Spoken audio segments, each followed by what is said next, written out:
बिस्मिल्लाहिर्रहमानिर्रहीम। अस्सलाम वालेकुम। लर्निंग प्लेटफॉर्म के साथ मैं हूँ Rizwan. Welcome back to my channel.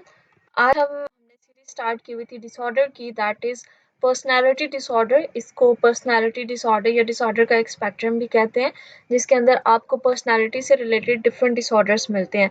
हमने इसका क्लस्टर ए डिस्कस कर चुके हैं। उसके अंडर जो भी डिसऑर्डर्स आते थे उनको हम इन डिटेल वीडियोस अपने प्रीवियस वीडियोस में डिस्कस कर चुके हैं।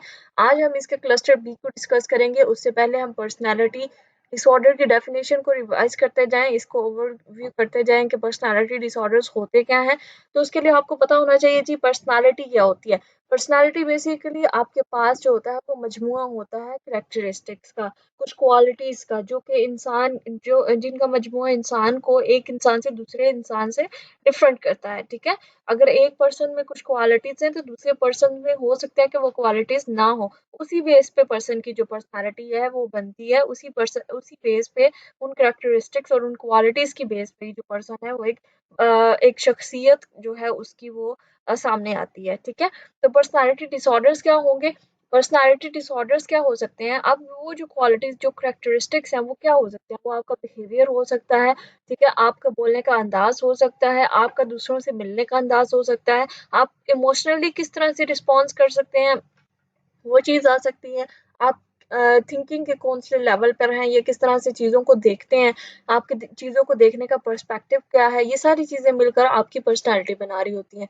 तो ऑब्वियसली अगर पर्सनालिटी ये है तो पर्सनालिटी डिसऑर्डर में यानी कि पर्सनालिटी में जो कैरेक्टरिस्टिक्स हैं, जो क्वालिटीज़ हैं वो डिसऑर्डर हो गई हैं। यानी आपकी जो थिंकिंग है, आपका जो रिस्पॉन्स करने का अंदाज है, इमोशनल रिस्पॉन्स कर रहे हैं, आपका जो बिहेवियर है, आपका जो दूसरों से मिलने का तरीका है, ठीक है, आपके पास जो हाउ टू बिहेव अदर, ये सारी चीज़ें जो है ये डिसऑर्डर हो चुकी हैं। ठीक है, इनमें ऑर्डर नहीं रहा।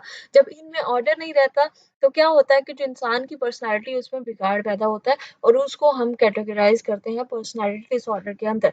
अब यहाँ पे हमारे पास different type of personality disorders दी गई हैं।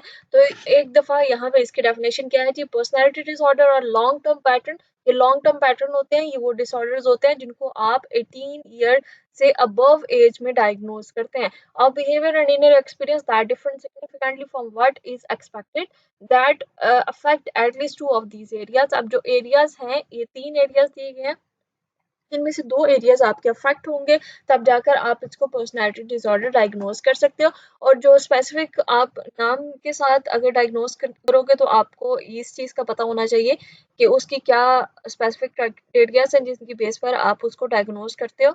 तो आपके पास ये एरियाज आ जाते हैं जी थिंकिंग का, आपके पास इमोशनल रिस्पॉन्स का and relating to other person, कि आप सोसाइटी के अंदर सोशल गैदरिंग के अंदर किस तरह से लोगों से मिलते जुलते हो और किस तरह से लोगों के साथ रहते हो, ये सारी चीजें आ जाती हैं।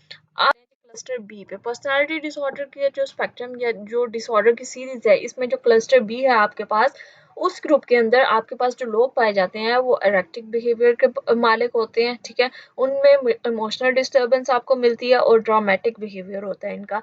अब यहाँ पे बात वही है कि आपके पास पर्सन की जो इमोशनल आपके पास आ रही है इमोशनल रिस्पॉन्स वो डिस्टर्ब है। ठीक है, और एरेक्टिक बिहेवियर है आपके पास। इरेक्टिक बिहेवियर कौन से बिहेवियर्स होते हैं आपके पास? बेतरतीब बिहेवियर, जिनमें कोई आपके पास रेगुलेशन नहीं मिलती किसी भी बिहेवियर के अंदर, किसी भी पर्सन के अंदर। एक होता है ना इंसान, हम कहते हैं कि ये इंसान बहुत पंचुअल है, ये रोज पंचुअलिटी को जो है वो फॉलो करता है। एक तरतीब होती है किसी भी इंसान के बिहेवियर के अंदर। ठीक है, इनमें वो तरतीब नहीं होती, ये बहुत ही अनएक्सपेक्टेड होते हैं। इनकी जो परफॉर्मेंस होती है बहुत ही इरेगुलर सी होती है, इनका जो बिहेवियर और एटीट्यूड होता है बहुत ही इनकंसिस्टेंट सा होता है। इसके अलावा ये अनप्रिडिक्टेबल हम कह सकते हैं इन लोगों को, क्योंकि अनप्रिडिक्टेबल कि अगर आप इन लोगों को बिल्कुल प्रेडिक्ट नहीं कर सकते कि ये किस सिचुएशन में किस तरह का रिप्लाई करेंगे आपको। ऐसे लोग जो होते हैं ना, वेरियस सिचुएशन में बहुत ही डिफरेंटली रिप्लाई करते हैं, बहुत ही डिफरेंटली रिएक्ट करते हैं इमोशनली। आपको नहीं पता होता कि ये पर्सन किस तरह से रिएक्ट करेगा। ठीक है, तो ये लोग जो होते हैं बहुत ही इरेक्टिक किस्म के होते हैं, अजीब अजीब से तो नहीं, बेतरतीब से होते हैं। इनका जो बिहेवियर होता है बड़ा ही अजीब और गरीब सा होता है। ठीक है, जहाँ पे जो काम नहीं करने वाला ये वहां पे वो काम करेंगे।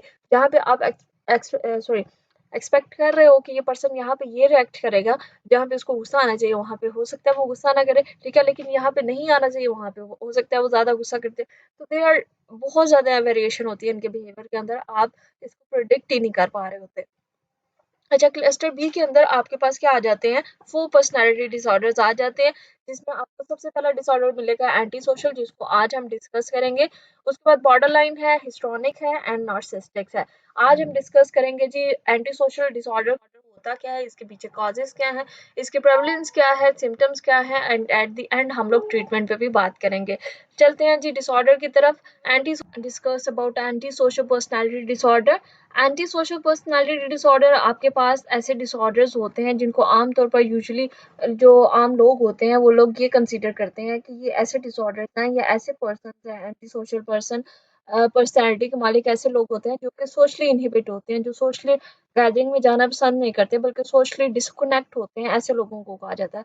ऐसा नहीं होता, ये आम लोगों की जुबान में ऐसा समझा जाता है, but in our case as a psychologist आप जब इस चीज़ को स्टडी करते हैं तो ये बिल्कुल ऑपोजिट होता है। ऐसे लोग बहुत ही जो है वो पीक पे इनकी पर्सनालिटी होती है, पीक पे इस तरह से कि ऐसे लोग जो होते हैं वो बहुत ही खतरनाक किस्म के लोग हो सकते हैं, ठीक है। तो ये लोग जो होते हैं बहुत ही चैलेंजिंग टाइप की पर्सनालिटी कैरेक्टरिस्टिक के साथ पाए जाते हैं, जिसमें आपके पास इम्पल्सिव बिहेवियर मिलेगा, irresponsible behaviour and criminal behaviour भी मिलेगा, क्योंकि ये वो लोग होते हैं जिनमें एम्पैथी नहीं पाई जाती। ऐसे लोग जो होते हैं इनको अपने फ़ायदे, अपने मुफ़ाद, अपनी ख़्वाहिशात को पूरा करने के लिए ये लोग कुछ भी कर गुज़रते हैं, ठीक है? ऐसे लोग जो होते हैं वो अपनी ख़्वाहिशात को पूरा करने के लिए या अपने फ़ायदे के लिए मर्डर भी कर सकते हैं, इस लेवल पर भी जा सकते हैं। इसीलिए ज़्यादातर जो क्रिमिनल्स होते हैं उसमें आपको एंटी सोशल पर्सनैलिटी डिसऑर्डर जो है वो ज़्यादा मिलेगा as compared to other person, ठीक है? क्रिमिनल्स में ये ज़्यादा पाया जाता है personality disorder. Someone with antisocial personality disorder will typically be manipulative, deceitful, and reckless and will not care for other people's feelings. क्योंकि इनमें एम्पैथी नहीं होती, ये लोगों की परवाह नहीं करते, बहुत ही रेकलेस से होते हैं, ठीक है। लेकिन एक बात और है कि इनका जो फर्स्ट इम्प्रेशन होता है, जब आप इनसे फर्स्ट टाइम मिलते हैं तो आप इनसे बहुत इम्प्रेस होते हैं, लेकिन आहिस्ता आहिस्ता जब आप इनसे घुलते मिलते हैं तो आपको पता चलता है कि ये लोग जो हैं वो बहुत ही अनप्रेडिक्टेबल और बहुत ही अजीब तो नहीं हो सकता, बहुत ही ये जो है ना एराक्टिक बिहेवियर के मालिक हैं। यहाँ पे आपको पता ये भी चलेगा कि ये लोग जो है अपने मुफाद, अपने फ़ायदे के लिए जो है वो कुछ भी करेंगे। अब यहाँ पे एक और चीज़ होती है, आपके पास सुनने को मिली होगी आपको सोशियोपैथ। सोशियोपैथ वो लोग होते हैं जो आपको क्रिमिनल्स नहीं मिलेंगे, उसमें ज़्यादातर क्रिमिनल्स नहीं पाए जाते। सोशियोपैथ भी अपने फ़ायदे के लिए, अपने मुफ़ाद के लिए काम करते हैं, लेकिन ये अच्छी सेटिंग्स में आपको मिलेंगे। अच्छी सेटिंग से मतलब कि आपको ये एजुकेटेड मिलेंगे, आपको ये पर्सन जो है वो किसी ऑफ़िस में, किसी कहीं भी काम जॉब करते हुए मिलेंगे। अब उस जॉब पे रहते हुए ये अपने फ़ायदे के लिए कुछ भी करेंगे, दूसरे को नुकसान भी पहुँचा सकते हैं, लेकिन इस हद तक नहीं जा सकते कि ये क्रिमिनल बिहेवियर में आए। आपके पास आगे आ जाता है जी रिस्क फैक्टर। रिस्क फैक्टर्स अगर एंटी सोशल पर्सनैलिटी डिसऑर्डर के बारे में बात की जाए, तो कोई भी डिसऑर्डर होगा ना, उसका रिस्क फैक्टर सबसे पहले तो आपके पास चाइल्डहुड आता है। पर्सन का जो चाइल्डहुड होता है उसमें जितनी भी प्रॉब्लम्स हैं, जितनी भी क्राइसिस हैं, जितनी भी सिचुएशंस उसने फेस की है, वही मिलकर उसकी पर्सनैलिटी बना रही होती हैं। तो यहाँ पे उसने जो चाइल्डहुड में फेस किया है, चाइल्डहुड में अगर वो बहुत ही फिजिकली अब्यूज़ हुआ है या फिर टॉर्चर हुआ है, तो क्या होगा, उसका बिहेवियर ऐसा हो सकता है। इसके अलावा आपके पास जो है वो पर्सन चाइल्डहुड में अगर कोई ऐसा बच्चा जिसका बिहेवियर बहुत ही ऑड सा होता है, जो पर्सन जो है वो बहुत ही इर्रिस्पॉन्सिबल सा होता है, माँ-बाप की बात नहीं माननी, पेरेंट्स को नेग्लेक्ट करना है, सिबलिंग्स को, सिबलिंग की बात को, सिबलिंग की एडवाइस को, लोगों की, टीचर्स की, इनके एडवाइसेज़ को रिजेक्ट करता है, ये डिसरिगार्ड करता है। इसके अलावा रूल्स तोड़ता है, छोटी-मोटी चोरियाँ करना, ठीक है? ये जो हैबिट्स हैं ये अगर किसी बच्चे में पाई जाती हैं तो इसके चांसेस होते हैं कि वो बड़ा होकर एंटी सोशल पर्सनैलिटी डिसऑर्डर में मुंतकिल होगा, ठीक है? या फिर एंटी सोशल पर्सनैलिटी डिसऑर्डर का शिकार होगा। तो ये आपके पास आ जाता है। इसके अलावा जेनेटिक कॉजेज़ भी हो सकते हैं इसके, कि अगर किसी पर्सन के फर्स्ट रिलेटिव या फर्स्ट बायोलॉजिकल या फर्स्ट डिग्री बायोलॉजिकल रिलेटिव को ये प्रॉब्लम है, तो भी उसमें ये प्रॉब्लम जो है वो आ सकती है। अगर इसके प्रेवलेंस की बात करें तो आपके पास 12 month prevalence rate of anti-social personality disorder using criteria from previous DSM-5 are between 0.2% and 3.3% तक ये पाया जाता है आपके पास। आगे बात कर लेते हैं क्राइटेरिया की। पीछे जो आपके पास सिम्पटम्स दी गई थी उसको मैंने इन डिटेल डिस्कस नहीं किया, क्योंकि मैंने यहाँ पे आपको इन डिटेल डिस्कस करूंगी डायग्नोस्टिक क्राइटेरिया में।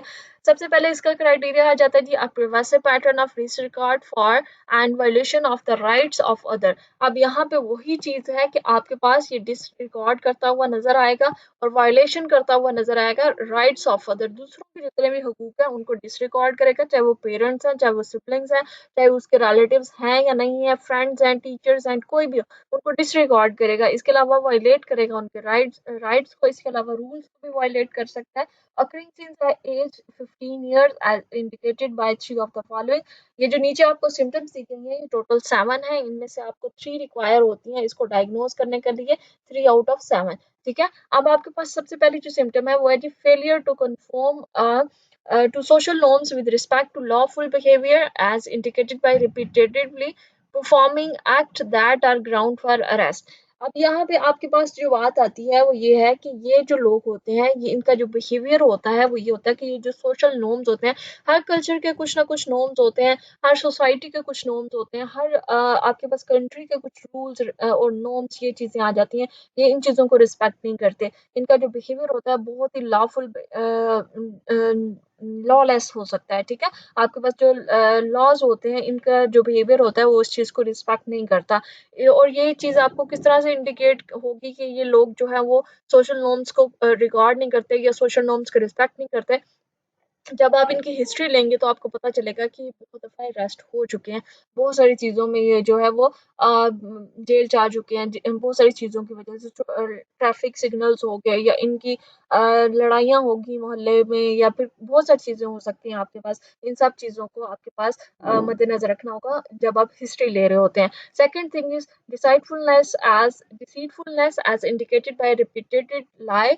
ये मुसलसल झूठ बोलते हैं अपने फायदे के लिए, अपने मुफाद के लिए ये लोग हमेशा झूठ बोलेंगे। यूजिंग एलियासिस, मतलब के फर्जी नाम रखेंगे, कहीं जा रहे हैं, ठीक है, अगर उनको वहां पे कुछ आपके पास फायदा नजर आ रहा है तो ये क्या करेंगे कि अपना नाम चेंज कर लेंगे, अपनी पहचान चेंज कर लेंगे, वहां पे जो लोग हैं उनको धोखा देंगे।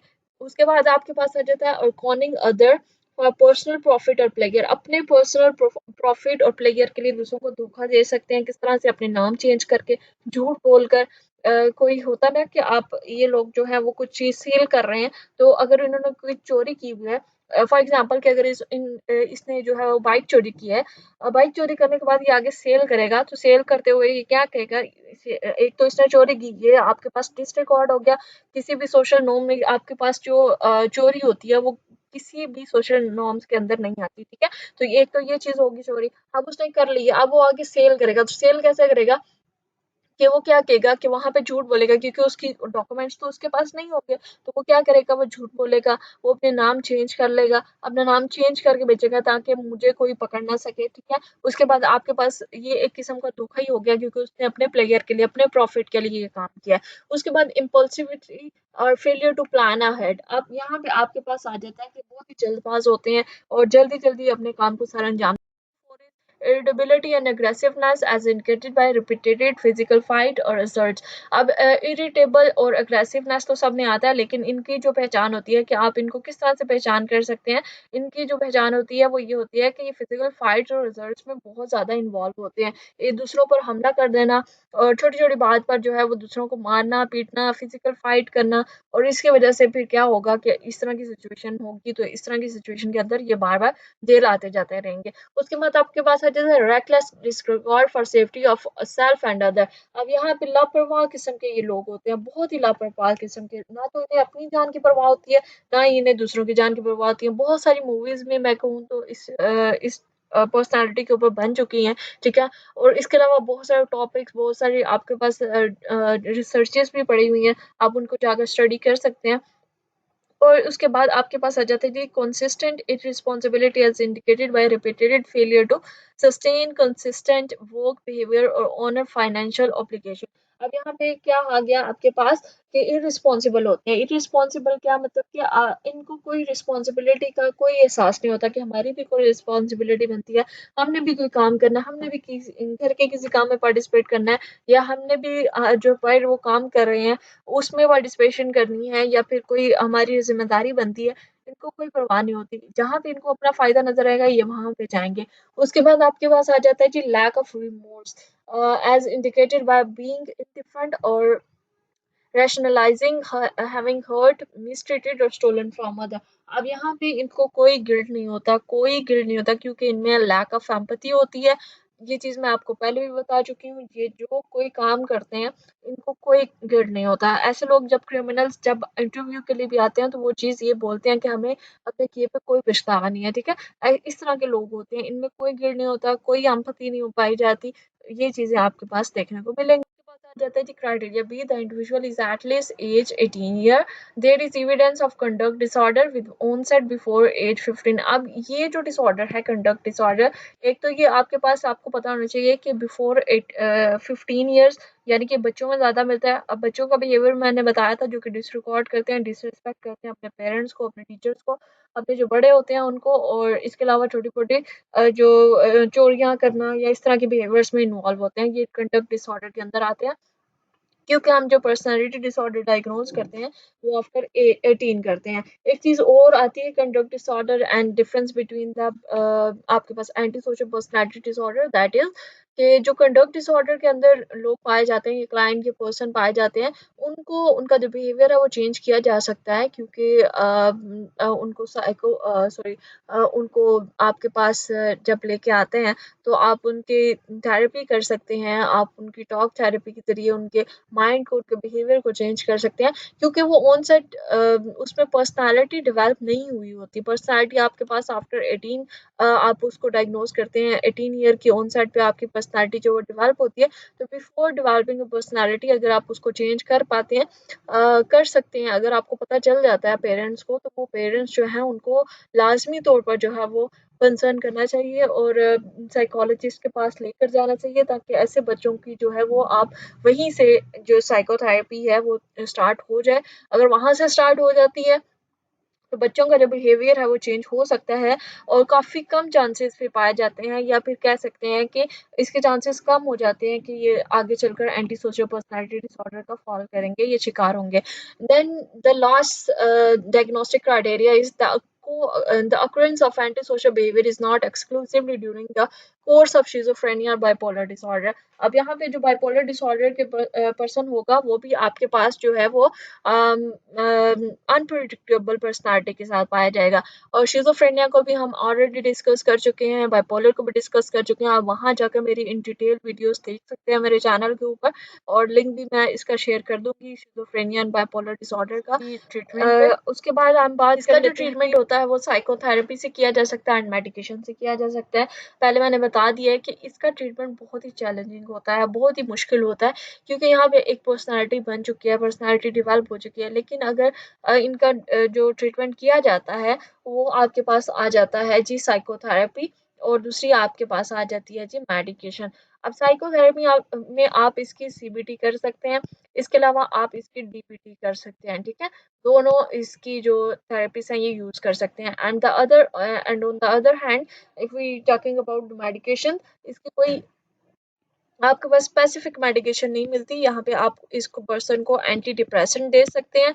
इसके अलावा आपके अगर डिप्रेशन के सिम्टम्स पाए जाते हैं तब, इसके अलावा आप इसको मूड स्टेबलाइजर देते हैं क्योंकि इसका जो मूड होता है वो बहुत ज़्यादा अग्रेसिव होता है, बहुत ज़्यादा ये आपके पास असर्टिव बिहेवियर होता है। इसका जो मूड है वो हमेशा खराब रखता है, जिसकी वजह से आपके पास इसको मूड स्टेबलाइजर भी दे सकते हैं। इसके साथ-साथ इनकी फैमिली थेरेपी करना भी बहुत ज़्यादा ज़रूरी होता है क्योंकि फैमिली को इस बारे में अवेयर करना कि इनको किस तरह से ट्रीट करना है, इनको किस तरह से आपने जो है वो किस तरह से इनको लेकर चलना है, ये बहुत ज़्यादा ज़रूरी होता है। इस तरह से इनको ट्रीट किया जाता है, इस तरह से इनका ट्रीटमेंट साइकोलॉजी और साइकियाट्री के अंदर किया जाता है। वीडियो ये थी आज की हमारी वीडियो जिसमें हमने एंटी सोशल पर्सनालिटी डिसऑर्डर को डिस्कस किया है इन डिटेल। आई होप कि ये वीडियो आपके लिए हेल्पफुल रही होगी। लाइक कीजिएगा, सब्सक्राइब कीजिएगा और बेल आइकन को दबाना भी मत भूलिएगा। मिलते हैं अपनी नेक्स्ट वीडियो में एक और डिसऑर्डर के साथ, तब तक के लिए फी मानिल्लाह।